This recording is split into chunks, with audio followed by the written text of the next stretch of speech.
Well, hello, hello, hello, fans, friends, family, employees. How you're all doing? And hey, Instagram, how you doing? Over there on Insta, it's 7 p.m. Eastern, so I know we're gonna have some people coming on, straggling on in the next 2 to 3 minutes. So we'll give about a minute. Hey, Karen. Hey, Letitia. How you guys doing? Hope you guys doing well on this Thursday afternoon. I'm gonna give our latecomers another 30 seconds to a minute before we get started. Hope all is well. Have a lot of information to cover tonight. Hey, Albert. Thank you, Letitia. You know what it is? It's the juice I'm making every morning. I'm gone really healthy with the shakes, so I have to get my green smoothie in every day. And honestly, it does work with my energy levels, and it makes me feel a lot better. So yeah, I will attribute that to that. Insta, hey Insta, hi Helen, how are you? And of course, my hubby's there already making a mess of himself. All right, so we'll give it another 30 seconds because there's going to be a replay anyway. So we'll give it 30 seconds and then we'll get started. If you're on the line, I wish you would just put a comment so I can just say hello. If you're there, let's see. Letitia, I will share the recipe, but I kind of go crazy. I use usually I use kale or spinach for the greens, but then I use avocado, I use pineapple, I use almond milk, use my Fage yogurt, strawberries and banana, and sometimes I throw a turmeric in there, and I may also throw some ginger in there as well. Hey Ashley, how are you? And then you put it in my bullet and let it rip. And it just makes me feel a lot, it's a lot more energy, it's a lot better. All right, so we have a few of us on the call so far. So I've already prayed that the Lord would be with us this afternoon and give us some wisdom and just a teachable spirit. So I'm going to get started. Wayne, why don't you post some, know what I'm doing?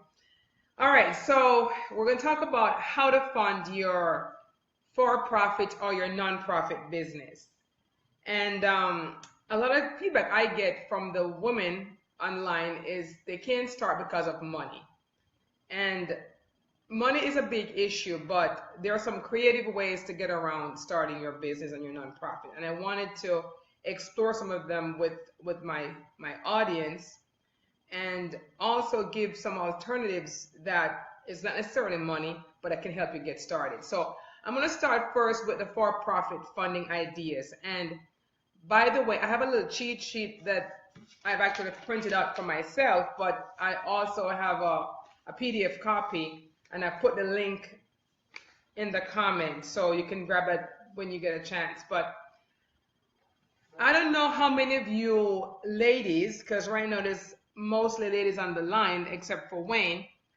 I don't know how many of you guys know about getting certified as a minority or a woman-owned business, but that is something you may want to explore if you have your own company.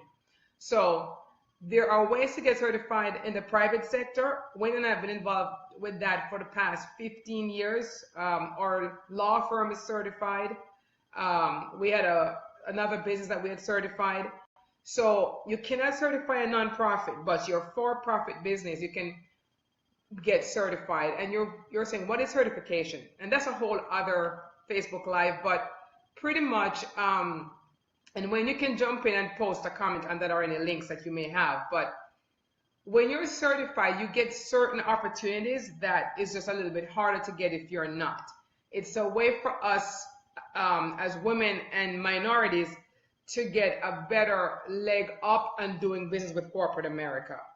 And when it comes to funding, there's special funding that's set aside for minority and women-owned companies, but you have to become certified to be able to access those opportunities. So that's something that if you have your own company, you may want to explore.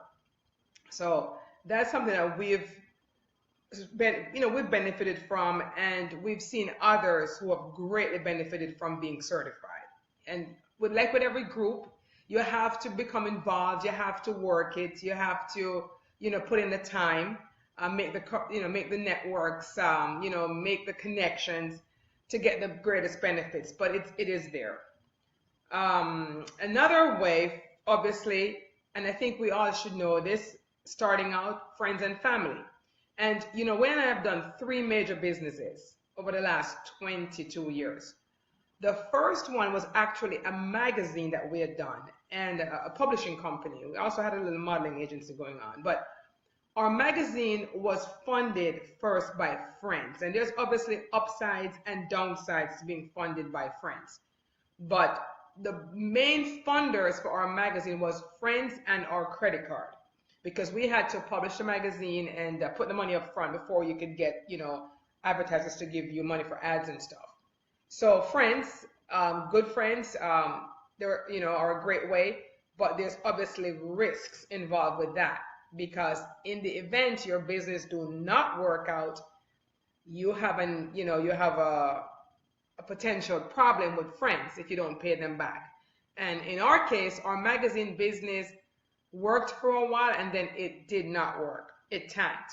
So we went back to work and we paid every single friend back the money that they lent us.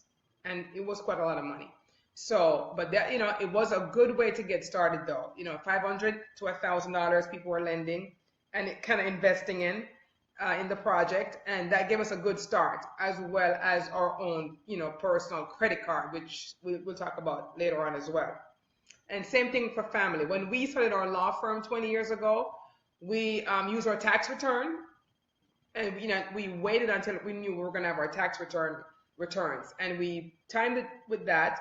And we also touched, on our family, calling our family members to help us. Same thing.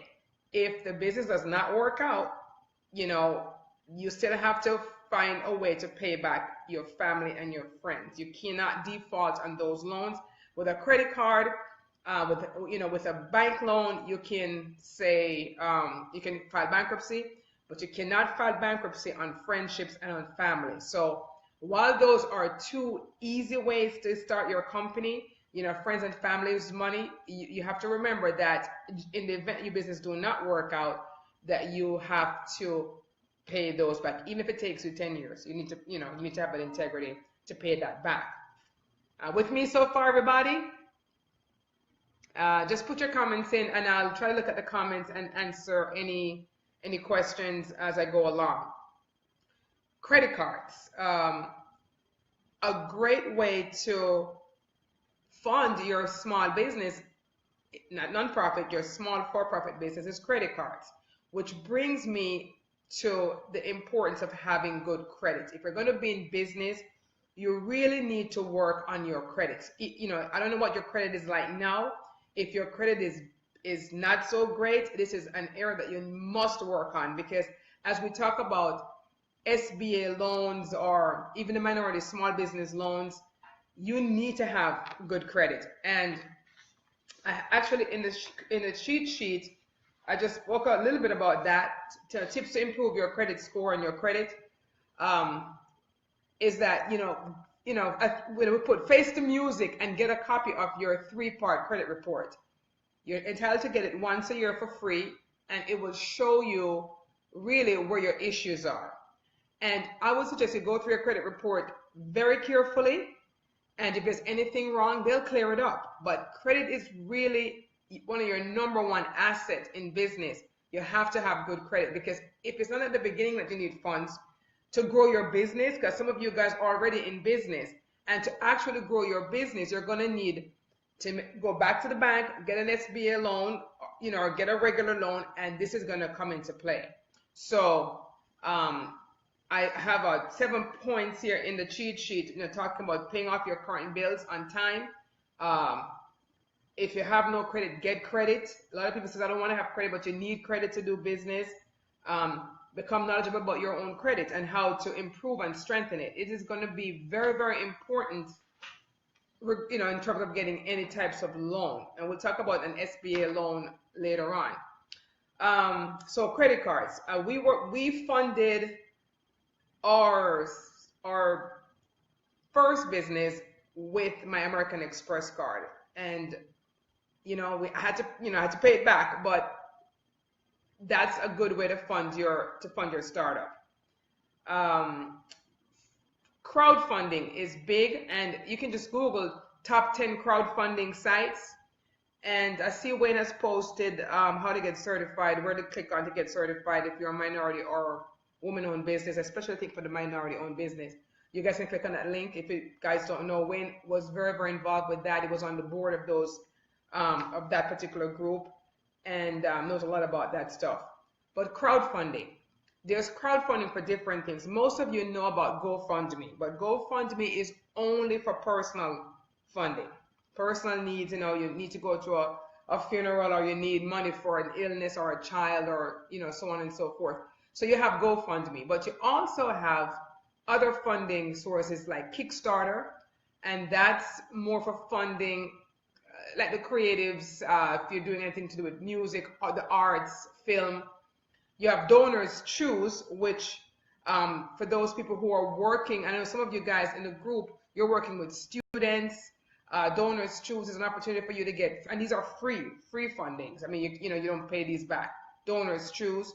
CrowdRise is for nonprofits and for-profits. If you're doing events, CrowdRise can raise money, and again, these you don't have to pay back. So if you Google top 10 crowdfunding sites, you will see the different crowdfunding opportunities. Hey, Gloria.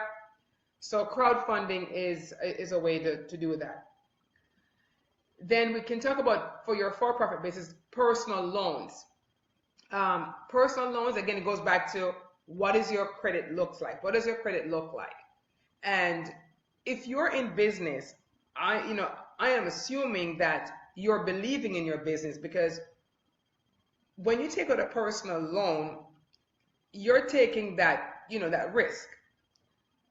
So obviously you're going to have to do what you need to do to make your business work. And that's why owning a business has pluses and minuses. A lot of people think, I want to own my own business because I want to have freedom. And you'll have freedom eventually. But in the first couple of years, your business actually owns you. You're not doing the 8-hour stuff. You're doing the 16-hour stuff. So personal loans is another way that you can use to fund your business. But it goes back to having that credit that would qualify you for that. SBA loans. I actually applied for an SBA loan for my magazine. And those of you who are on my email list, you guys saw my email where I was telling you guys that I was praying. I'd applied for this loan, $50,000 for my magazine, and I didn't say which business it was, but I was praying for that loan to come to fruition. But after much prayer, the bank said no. And the bank was right. The bank said that if they gave us the loan, he would actually be giving us something that's going to make us go into ruin. And the bank was right. He said that this loan would hurt us. And he was right, because we just weren't ready for that type of loan at that time of our lives. It was 22, 23 years ago. It was a publishing business, and the bank said the risks weren't worth it. We bought a building 3 years ago for our law firm, and the building was part of an SBA loan, and we got approved for that because 20 years later, we've established ourselves, and so we were able to qualify for that, and that was a good loan. But SBA loan has certain requirements, and in the cheat sheet, I've listed the requirements. You have to have a 680, that's my dog's itching, a 680 and more FICO score, okay, for the primary business owners. You may need to have some collateral. They don't need to use a collateral, but they might want to know if you have a home. they're gonna want to know what you have. What do you have to put up? You need to be 2+ years in business. So for a startup, an SBA loan is not gonna be, you're not gonna be eligible for that. But if you are in business and you're now in 2 years, then you can apply for an SBA loan. Now, there is a startup loan called the SBA 7A loans, but it is much harder to qualify for and more difficult to get. Your business must show a profit. That makes sense. Why would the bank lend you money if you're in an unprofitable business? So when you go, to apply for an SBA loan, you have to show that this business can make money. So it must be profitable. You cannot be delinquent on any government loans, student loans, anything owed to the U.S. government. You cannot have any delinquencies. So you cannot owe the IRS any money. You will not qualify. So we have a little cheat sheet that I mentioned that describes some of the requirements. So an SBA loan is a good loan because it's typically it's guaranteed, and it just has less risks for you as a business owner, but it does have those requirements. So we go back again to why your credit score and why having good credit is so important. Another way for your for-profit funding that you might want to explore is investors. Investors are people, of course, who puts money in your business with the expectation of getting back their investment plus a profit. They may also want a piece of your business. So they may say, I'm going to put up X amount of thousands and I want 20% of your business. You guys probably watch Shark Tank. So, hey, Miss Vicky, hey, Insta. If you watch Shark Tank, you would know, the sharks are investors. So sometimes they want a piece of the business, sometimes they want a piece of the profits. It depends, on the investor, how they structure their deals. But I've never used an investor before. We have toyed with the idea. Wayne and I were involved with another company before, another publishing company. And at that time, we were looking for an investor, but the owner of that publishing company didn't want to give the investor enough of the business, and as a result he didn't give us the money, and as a result that business failed. So the investors, if you do your homework, make sure you're reputable, but that is another way of starting and funding your for-profit business. Any questions so far? I feel like I've been just talking, and I want to know if anyone has any questions so far. Hey, Shanika. Hey, Gloria. All right, so I will keep going unless I see anyone commenting. All right, so hey, Kimberly. Sharon, been listening to you. What kind of loan I can get from my Kimberly? I can't see that other part of the question. Hey, Shanika. All right, so if Wayne, if you can see Kimberly's question and you can answer, I cannot really see it from my vantage point here. Okay, so we talk about friends and family, minority, getting certified as a minority-owned or a woman-owned business. Kimberly, I don't know if you heard that part, but there's ways to become certified as a woman-owned business, and there are certain programs and certain loan programs set aside for women-owned and minority-owned businesses. We talk about credit card funding. Again, you need to have good credit. We talk about the different crowdfundings, personal loans. Again, you have to have good credit for that. The SBA loan, you have to have good credit for that, and you need to be in business 2 years plus, because the brand new business SBA loan is very hard to get. Investors, that's another option, and that can work for some. Well, let's talk about charity, nonprofit, because I know in the group we're split. We have we have maybe half for-profit and half nonprofit entrepreneurs. Some of the same principles apply, but with nonprofit is different. For example, the nonprofit, you cannot get any type of SBA loans, bank loans, because a nonprofit is a public company. It is not owned by you, the nonprofit founder. And I just like to make this clear all the time to my clients that when you start a nonprofit, you are not the owner, you are just the founder, because a 501c3 is owned by the public. Okay, so you cannot get loans out in your, in the nonprofit's name or anything like that. You can get a credit card that you, as the founder, can guarantee. I did that with my nonprofit, but it's different. So to start your nonprofit, you can also use friends and family. When I started my own nonprofit, I used my own money from my for-profit business. So my law firm was my first funder for my nonprofit. So, and I usually encourage, entrepreneurs, nonprofit entrepreneurs, to come up with your own seed money. There are also what you call seed money grants. These are grants that are used, it could be 5,000 and under, that they call seed money to start nonprofits. You can get, you can research your seed money grants. Do small fundraisers for a nonprofit startup. There are people who, when you get your initial board, for example, these are people who believe in your mission. Sometimes your initial board members can give you some of the seed money. I had some great board members, and most of my initial donation came from my board members. I had some wealthy board members, and they donated heavily to start my nonprofit. But you can also do fundraisers, small fundraisers. Never think anything is too small. For example, you could do a huge neighborhood garage sale. 1,000 here, 1,000 there for a nonprofit goes a long way.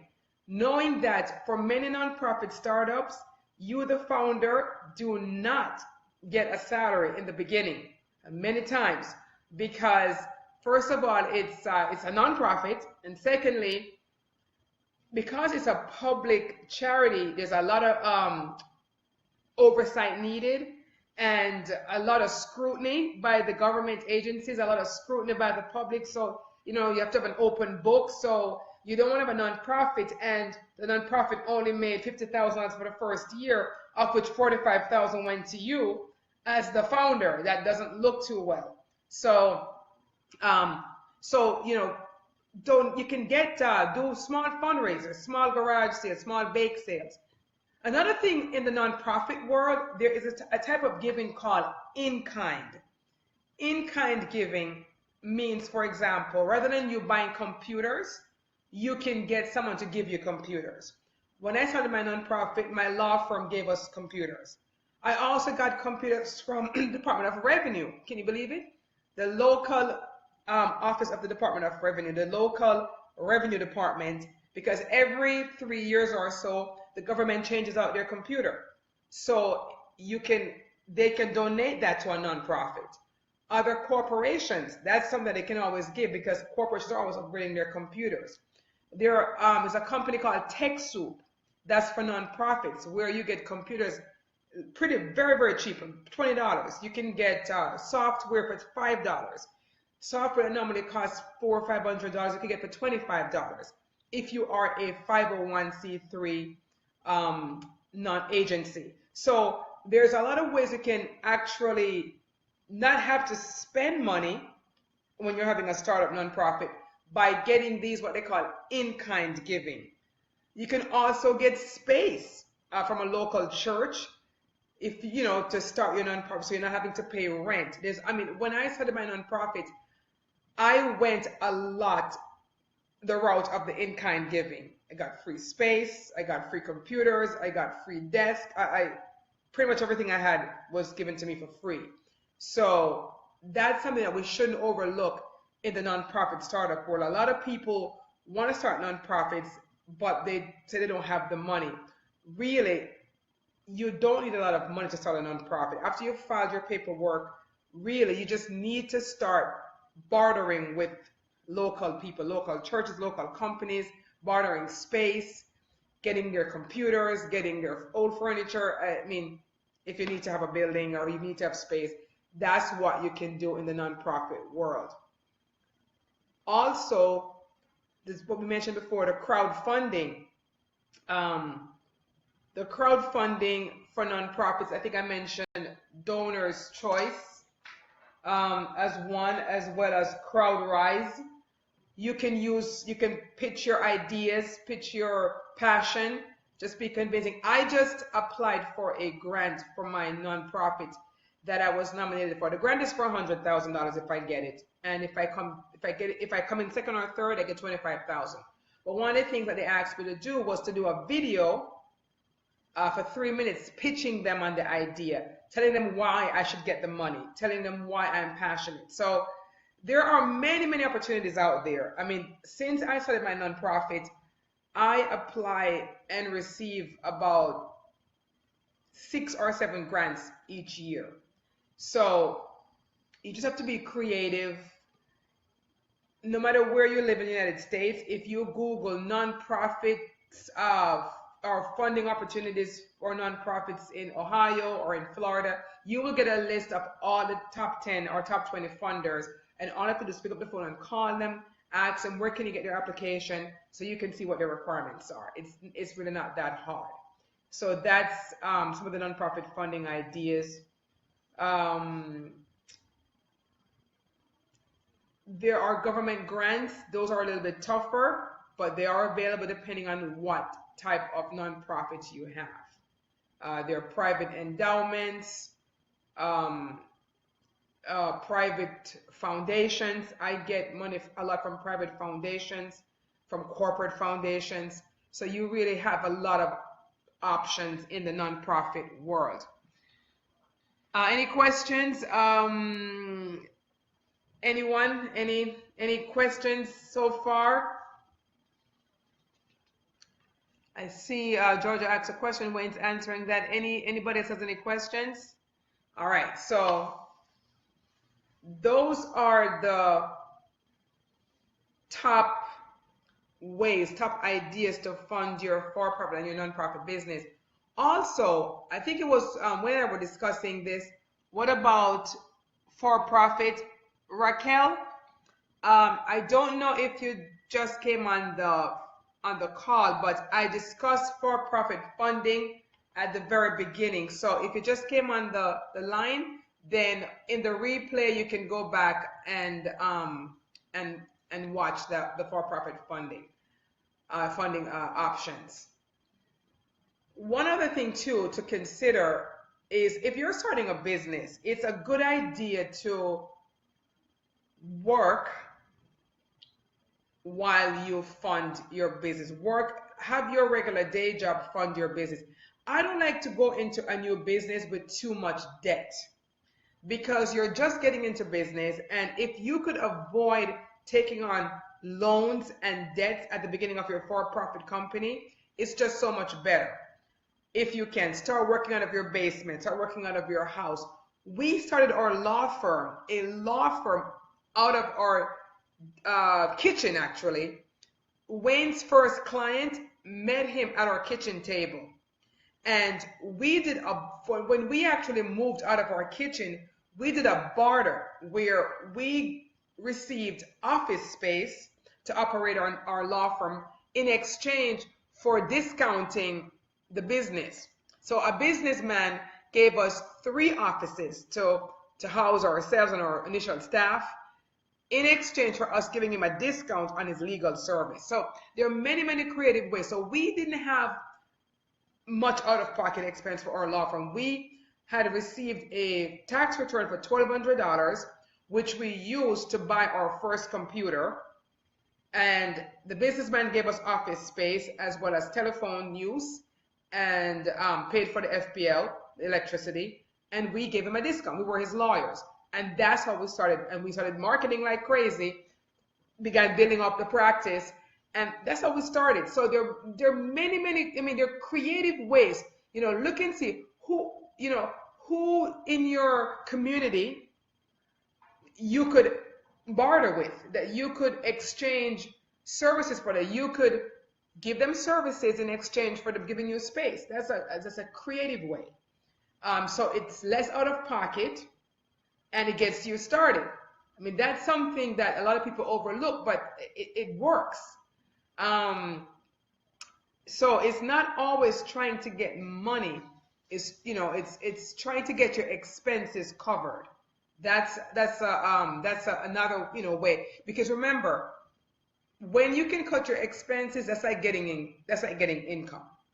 So income and expense go hand in hand. You want money so you can pay for things, but if you can get the things paid for a different way, then you don't need to have so much money. So let's see. Okay, well, yeah, Raquel. So that's great, Raquel. So any other questions other than Raquel? Anything that I've said that you want some clarification on? We talk about improving your credit. We talk about the SBA loan. Talk about getting certified as a minority or woman-owned business. The ups and downs and pluses and minuses of using your friends' money or your family's money for funding.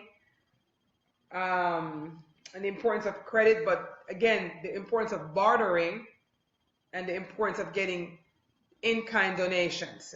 Donations, again, that, in exchange, rather than giving you cash, you can get goods, which will help you not having to spend so much on items in your startup. What kind of women loans are there? When you become a woman-owned certified business, Kimberly, there is a group called WeBank, and when you become part of their network, they have special programs that they work on with banks for women-owned business. Same thing for minority-owned businesses. They have just favorable programs for women who are certified through their organization. So WeBank, WEBANK, I think it is a certifying arm for women-owned business. You should look them up online and see what you need to become certified. But you have to have your company started first. So you have to form your corporation first, Kimberly, before you can become certified. Any other questions?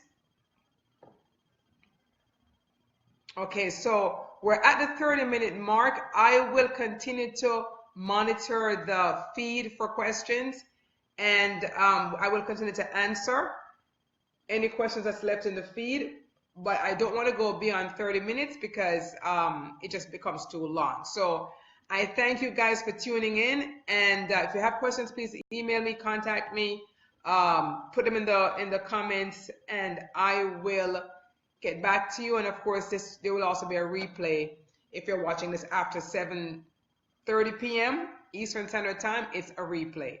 God bless, and until next week, this is Sharon.